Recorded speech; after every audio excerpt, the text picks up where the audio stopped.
Kelas penyampaian, termasuk juga tingkat kecerdasan, tingkat kepangkatan, kedekatan dengan Allah dan segala-galanya. Walidzalimi yaumun la yartabu fihi wa la yahtal. Dan orang yang zalim mempunyai hari yang dia tidak ragu-ragu dan tidak bingung. Wasabiqu qad wasala fil hal, tetapi pendahulu telah sampai seketika.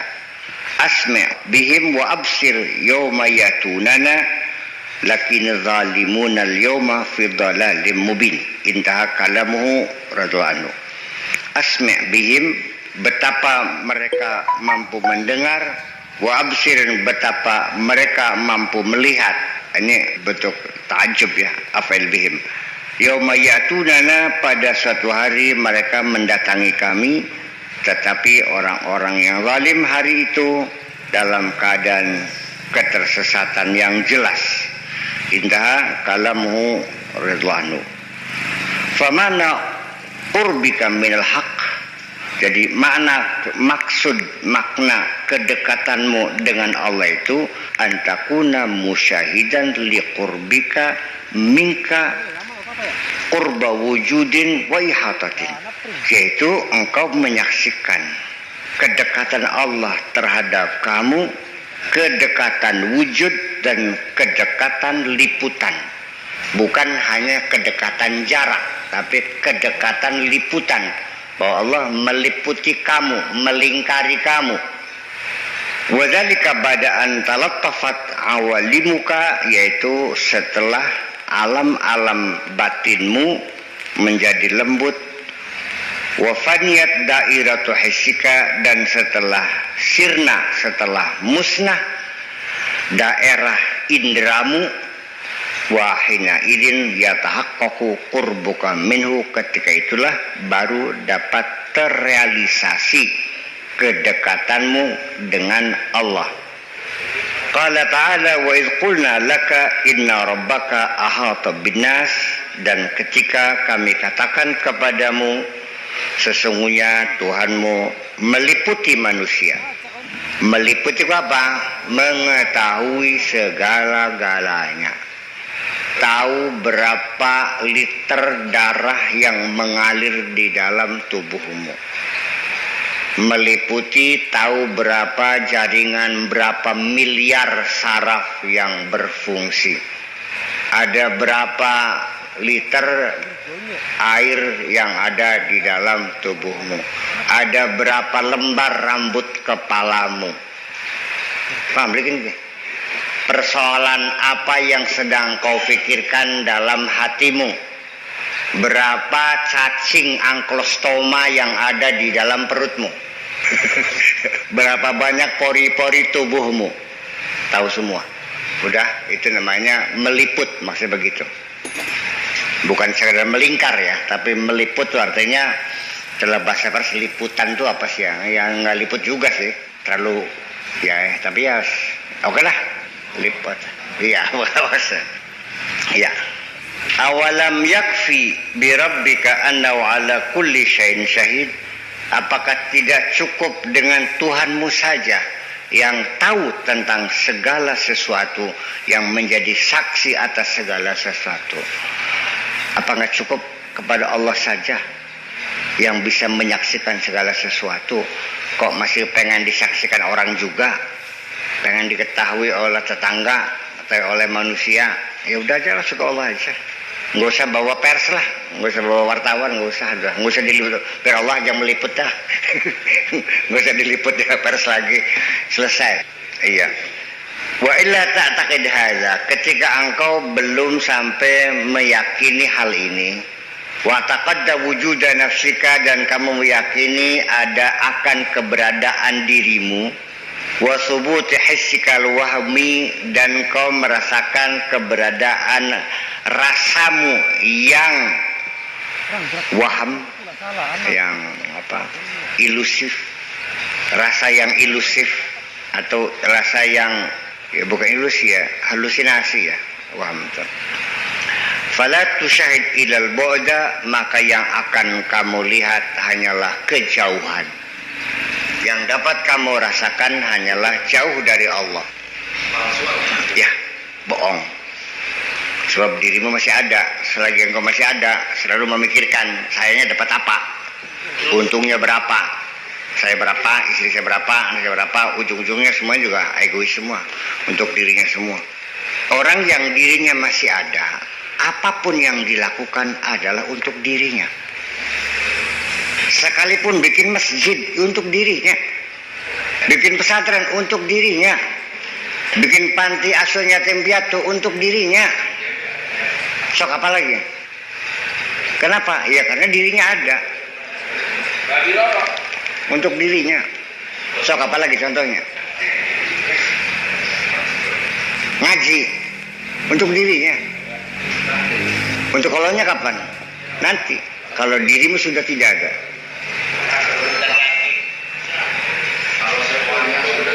Makanya apapun untuk dirinya. Kenapa? Ya karena kamunya masih ada.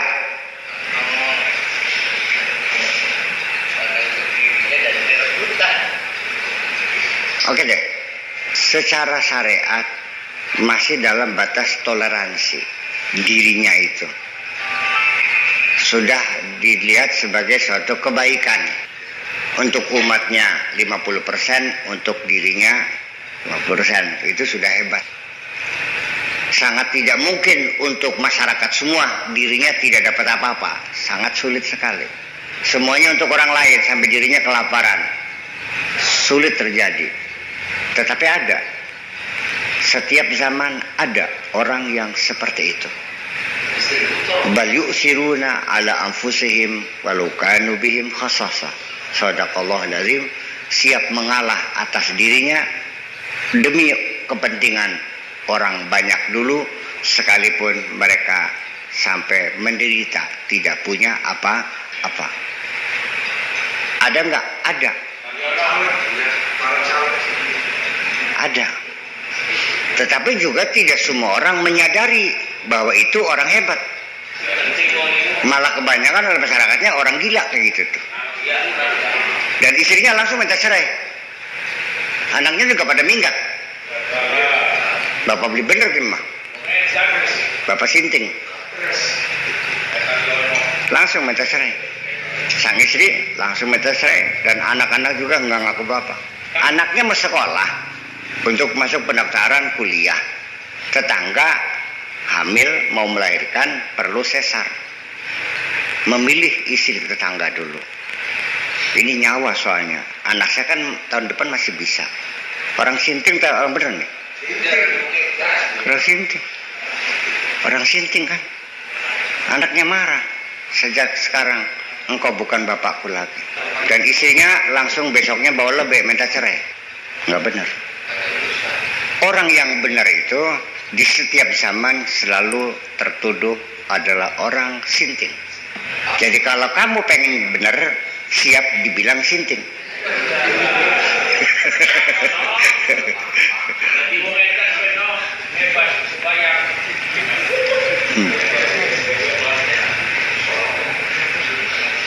Dan fasilitas hidup yang kita nikmati sekarang ini. Aina anta wa wujudu qurbikal hissi min nurihil latif. Dari mana engkau datang dan keberadaan kedekatanmu yang fisik dari cahaya yang sangat halus, hatta tarau bi ainil hissi, sehingga kau bisa melihat dengan mata fisikmu. Fama dumta fi alamil asbah, selagi engkau masih di alam raga, fa anta ba'idun an alamil arwah, berarti engkau selamanya jauh dari alam rohani. Selagi santapanmu santapan raga, santapan perut, santapan jasmani, selamanya engkau tidak akan bersantapan rohani. Saya melihat bahwa santapan rohani merupakan istilah yang terlalu bagus sekali. Ceramah keagamaan, mau'izah hasanah, tabligh, gitu. namanya santapan rohani. Tetapi realitanya adalah santapan akal. Santapan akal itu ya santapan jasmani juga. Kalau pulang ngaji terus bakar gereja, itu bukan santapan rohani, santapan nafsu. Selalu menyalahkan orang lain, mengklaim dirinya paling benar sendiri, santapan nafsu. Kalau pengajian santapan rohani itu, begitu pulang kamu sambil menitikan air mata, menyesali akan dosa-dosamu, itu baru namanya santapan rohani. Iya, tablikin. Anda beli yang balik ngaji itu nangis kok. Siapa?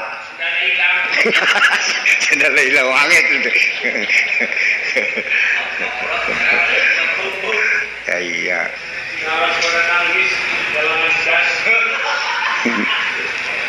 Wa fi hali qurbika minhu kama qala al-qail, padahal kamu sangat dekat, padahal mencari sesuatu yang sangat dekat, merasa kehilangan padahal ada di dalam diri kita sendiri. Itulah kondisimu seperti itu.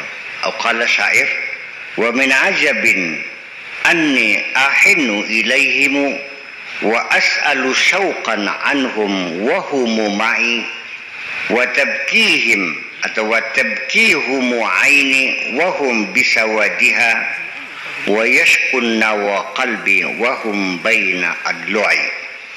Wa min ajabin, sungguh ajaib, sungguh aneh. Anni ahinu ilaihim, aku merindukan mereka. Sungguh aneh, aku merindukan mereka. Wa as'alu syauqan, dan aku bertanya-tanya dengan segala kerinduan tentang mereka. Wa hum ma'i, padahal mereka bersamaku juga. Wa tabkihumu aini, mataku menangisi mereka. Wahum bisawadiha, padahal mereka ada di kornea mataku sendiri. Wa yashkun nawa, dan memagut kerinduan kalbi, opo kalbi hatiku, hatiku memagut kerinduan. Wahum baina adloi, padahal mereka ada di dalam rongga dadaku. Sebegitu dekatnya, tetapi engkau selalu merasa jauh dan tidak pernah merasakan akan keberadaannya. Kenapa? Karena tertutup. Iya. Sekarang jujur saja, Anda percaya nggak surga ada? Percaya, Bu, ya. Kenapa tidak menolong orang yang sengsara? Itu pintu surga. Karena selama ini pintu surga dengan zikiran, dengan sholat malam, gada gedeg, perang saneku. Pintu surga itu melalui mencerdaskan bangsa, menjaga kesehatan, menjaga kondusivitas, mensejahterakan, menegakkan supremasi hukum, kebersamaan. Itu pintu-pintu surga. Kalau sholat, fawailul lil musallin. Kata Allahnya begitu kok. Orang yang sholatnya rutin-rutin tuh fawailul lil musallin. Bukan. Al-musallun itu dinyatakan dalam bentuk isim fa'il. Kalau isim fa'il itu yufidu ma'nal istimrar wad dawam. Artinya kontinuitasnya sangat tinggi. Artinya nggak pernah tinggal sholat, enggak. Rajin sholat. Kalau alladzina yusalluna, ya orang-orang kalau fi'il kan ada waktunya. Ntar sholat enggak.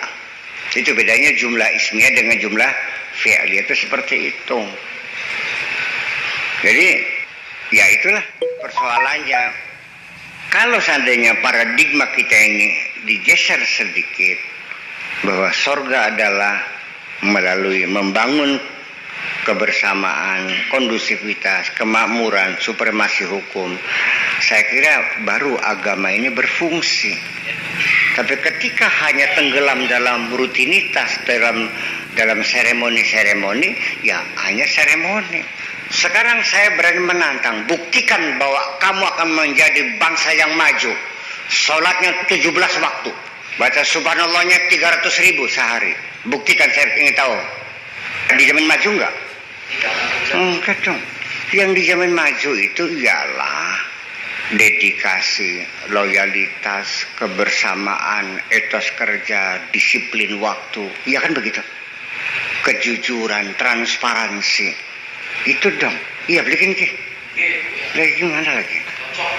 Ya wes. Buktikan ngomong bebasan karo wong tua. Inggih puniko. Satu hune kula niki bawa bebasan. Kalau lewat punten nyuwun sewu. Mbu sewu, borong ewu, terserah nyuwun sewu. Itu semuanya silakan buktikan etika itu. Saya nonton, kapan kamu maju?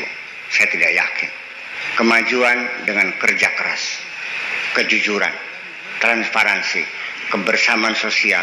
Ya kan begitu? Iya dong. Ini yang namanya akhlak. Ya kan? Kalau itu mah bukan akhlak namanya. Apa namanya? Etika, budi pekerti itu. Yang menjamin maju itu bukan budi pekerti, akhlak. Fa innamal umamul akhlaqu ma baqiyat fa inhumu zahabat akhlaquhum zahabu. Mereka akan tegak ketika akhlaknya tegak. Mereka akan hilang ketika akhlaknya hilang.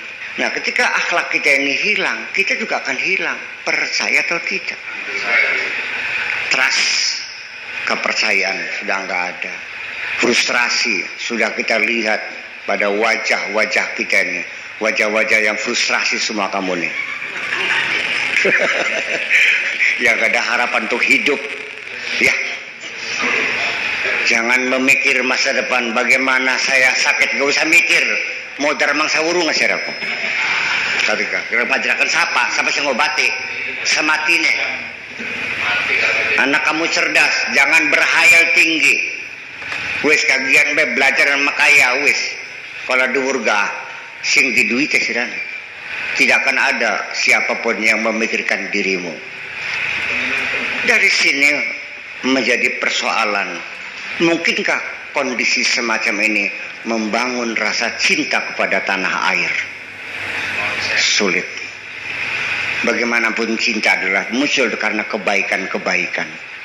Ya, untuk bubarnya suatu negara sudah lengkap persyaratannya. Hanya karena Allah masih sayang saja sama kita. Nggak tahulah, Allah hebat. Masih dipelihara. Ya, sekali-kali ditampar dengan Merapi. Dicecek dengan Lapindo. Ya, dijotos karo tsunami. Ya, sekali-kali. Masih belum sadar juga. Tanunggu digejoglak-lakan sisan. Ya, ini kan persoalan-persoalannya. Ya cobalah. Ini kan rumah kita yang telah kita bayar dengan darah dan keringat. Iya kan?